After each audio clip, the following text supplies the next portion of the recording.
ელექტრონული ბიბლიოთეკა განრიდებისა და მედიაციის პროექტში მონაწილე არასრულწლოვანებისთვის. დღეს იუსტიციის სამინისტროში ელექტრონული წიგნის პროგრამის პრეზენტაცია გაიმართა. ახალი პროექტის ფარგლებში კანონთან კონფლიქტში მყოფი მოზარდები ეროვნულ არქივში დაცული წიგნების ელექტრონულ ვერსიას შექმნიან. ციფრული ლიტერატურა კი ვებგვერდ LibGIS-ზე განთავსდება. სპეციალისტები ამბობენ, რომ პროექტი განსაკუთრებით სასარგებლო მასში მონაწილე ახალგაზრდებისთვისაა. თეიკო ანჯაფარიძე გიამბობთ. ყველაზე მეტად მიყვარს ესენინი, ტერენდი გრანელი, შარბოდლერი. საყვარელ ავტორებს ხშირად უბრუნდება. პროზაზე მეტად პოეზიას კითხულობს. ახლა კი ლიტერატურულ სამყაროში მოგზაურობისათვის კიდევ ერთი მიზეზი აქვს. დღეიდან იშვიათი გამოცემების ელექტრონულ ფორმატში გადატანა შეეცდება.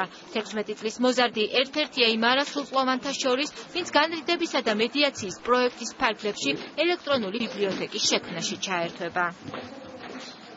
მომავლის საფუძველი ასე ვიტყვი წიგნი და განათლება. არ ადამიანები ხანდახან შეცდომას უშვებენ და არ უნდა რაღაც მიზეზების გამო, რაღაც პრობლემების გამო, მაგრამ მოკლედ ყველაფერს თავის დრო აქვს რა. სწავლასაც, გართობასაც და ყველაფერსაც.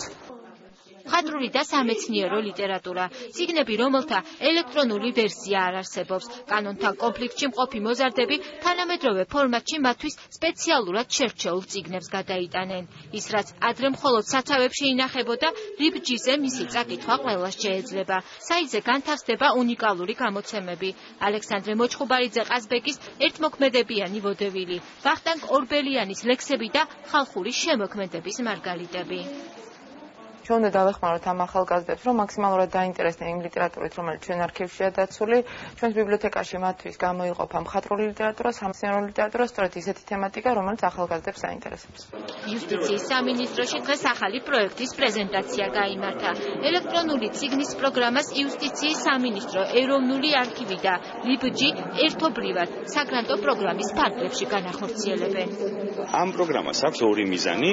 ერთი მიზანი, რომელიც უკავშირდება არასრულწლოვანს, რომ მოხდეს მისი რესოციალიზაცია.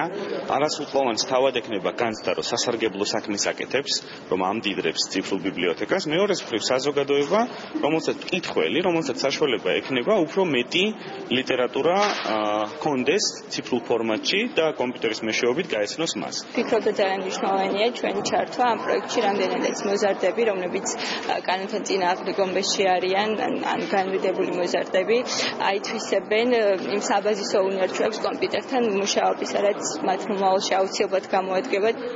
ელექტრონული წიგნის პროექტი არ არის ერთადერთი საზოგადოებრივი აქტივობა, რომელსაც განრიდებისა და მედიაციის პროექტის მონაწილეებს თავაზობენ. არასრულწლოვანთა განრიდებისა და მედიაციის პროექტს იუსტიციის სამინისტრო 2009 წლის ბოლოდან ახორციელებს.